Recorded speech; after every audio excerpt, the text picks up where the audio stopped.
Madalas natin marinig na may digmaan daw sa langit. Ano ba talaga ito? Ano ang katotohanan dito? Yan ang paksa na tatalakayin natin ngayon.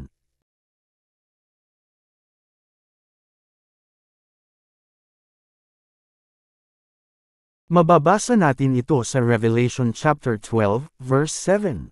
Naglaban daw ang hukbo ni Michael at ang hukbo ng dragon sa kalangitan. Natalo ang dragon at nawalan sila ng kalalagyan sa langit.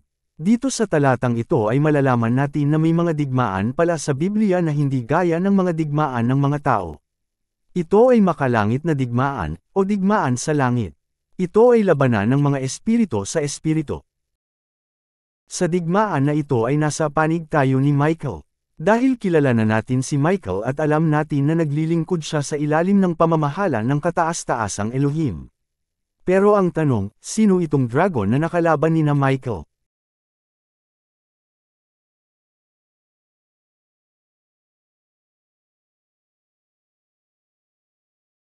Ayon sa verse 9, ay siya pala ang old serpent na damaya sa sanlibutan at itinapon sila sa lupa. Ano ang damaya kay Hawa o Eve? Hindi ba isang serpent? Sa ating mga napag-aralan na, sino ang serpent?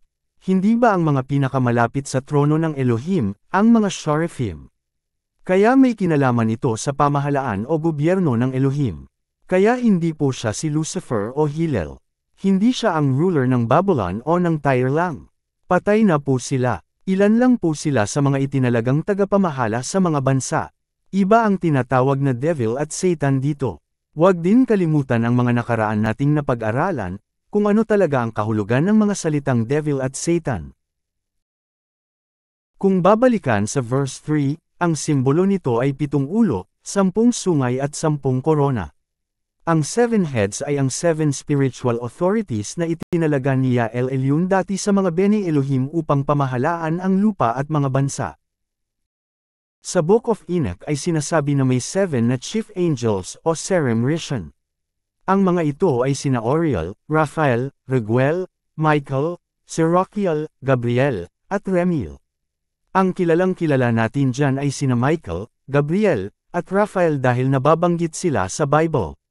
Hindi man accurate or reliable ang Book of Enoch, ay malinaw pa rin na nauunawaan ng mga tao noong panahon na yun ang tungkol sa 7 ruling spirit beings.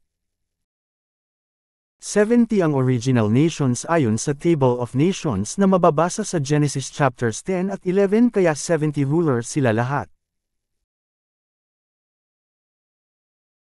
10 o 10 na Bene Elohim sa bawat spirit authority. 7 times 10 equals 70. Kaya ang bawat Sarishan o chief prince ay may 10 ruling angels. Kung tama ang Book of Enoch, ang Sar Harishanim ay sina Michael, Gabriel, Raphael, Oriel, Raquel, Serachiel, at Remiel. Kaya malinaw na ito ay simbolismo ng kapangyarihan at kapamahalaan na ibinigay niya sa mga Bene Elohim ayon sa Deuteronomy 32, verse 8. Nahikayat nila ang ikatlong bahagi ng mga anghel sa langit at ikinalat nila sa lupa. Anabangan nito ang kapanganakan ng Messiah upang lamunin ito. Kaya naganap ito bago pa ang digmaan sa langit. Naganap ang digmaan ng ipanganak ang Messiah at sila ay tinalo.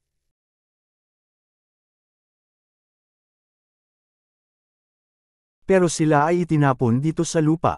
At may kaunting kapangyarihan na lang kaya hindi na natin mabalitaan ngayon na may umiiral na Elohim sa ibang bansa. Ngayon mag-isip kayo kung anong world power ang lumitaw kasunod ng panahon ng Messiah. Gaya ng halimbawa noong panahon ng Messiah. Mababasa sa Matthew chapter 8, verses 28 to 29, na may encounter ang Messiah at mga evil spirits. Ang kanilang sigaw ay, "Naparito ka ba upang kami ay parusahan ng wala pa sa panahon?" Pansinin, alam na alam mismo ng masasamang espiritu na may takdang panahon ng kanilang kaparusahan. Sila mismo ay nauunawaan ang mga bagay na ito. Tayo, na lang ang nahuhuli sa balita. Malinaw na itinapon nga sila at nakakalat dito sa lupa bago pa ipinanganak bilang tao ang Messiah. Ang iba naman ay nakakulong pa habang naghihintay ng Judgment Day. Gaya ng mababasa sa Jude chapter 1, verse 6, at sa 2 Peter chapter 2, verse 4. Ngayong tayo ay may sapat na gulang na, ay nauunawaan na natin ang mga kahulugan ng kwentong pambata. Balik tayo sa War in Heaven. May nakasaad din sa Dead Sea Scrolls tungkol dito.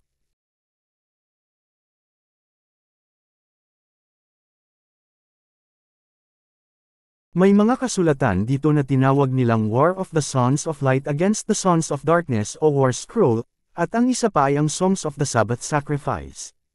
Isinalaysay dito ang pakikipaglaban ng Sons of Light sa pangunguna ni Michael laban sa Sons of Darkness sa pangunguna ni Belial, parang Star Wars movie po. Marami pang iba na mga kasulatan na nagpapatotoo dito, kaya malinaw na naganap talaga ito. Mababasa ito sa kasulatan ng mga propeta gaya ni Daniel, pero pagkatapos ng panahon ni Messiah at ng mga apostol ay tila may katahimikan na naganap sa World of Elohim.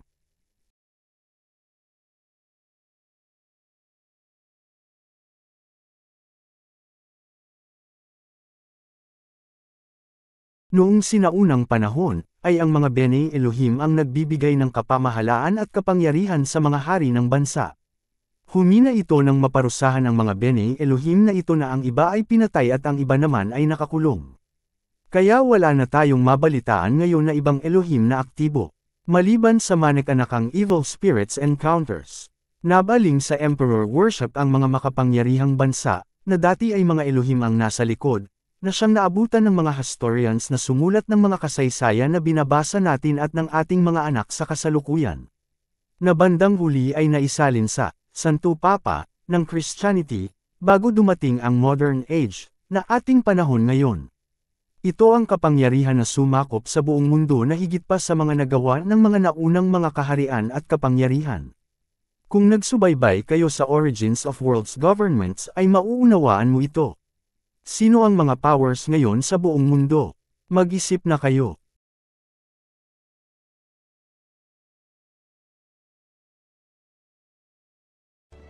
I leave Egypt in your capable hands.